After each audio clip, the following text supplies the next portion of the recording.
Les introductions en bourse dominent cette revue de presse. Bienvenue dans Planète Bourse.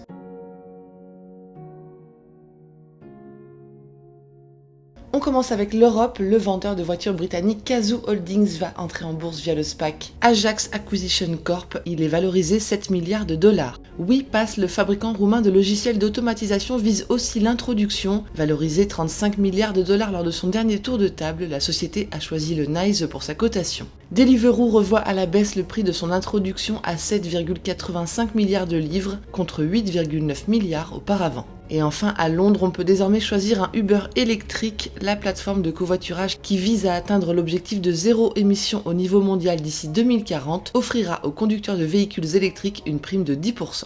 Aux États-Unis, Aerofarm veut entrer en bourse via un SPAC à 1,2 milliard de dollars. Cette agritech spécialisée dans l'agriculture verticale s'associe à Spring Valley pour mener à bien cette opération. WeWork va finalement entrer en bourse en fusionnant avec le SPAC Box Acquisition pour 9 milliards de dollars. Ce dernier injectera 1,3 milliard dans le spécialiste du coworking. Exxon et Chevron s'éloignent du pétrole de schiste. Les deux pétrolières ont considérablement réduit leurs activités dans le secteur, 11 millions de barils par jour contre 13 millions fin 2019. Sous pression comme les autres valeurs chinoises cotées aux États-Unis, Tencent Music Entertainment Group a perdu environ un tiers de sa valeur la semaine dernière. En réaction, elle annonce un vaste programme de rachat d'actions d'1 milliard de dollars. Archegos Capital Management déleste et ses Crédit Suisse et Nomura qui trinquent. Les banques suisses et japonaises anticipent des pertes importantes après la vente de 20 milliards de dollars d'actions chinoises et américaines par le hedge fund.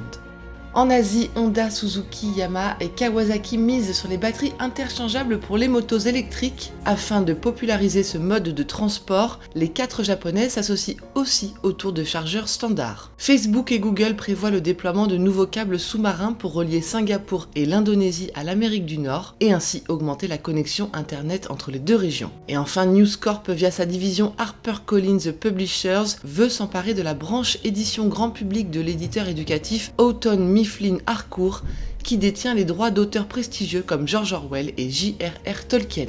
Voilà ce qu'il fallait lire aujourd'hui sur les unes du Monde. À demain.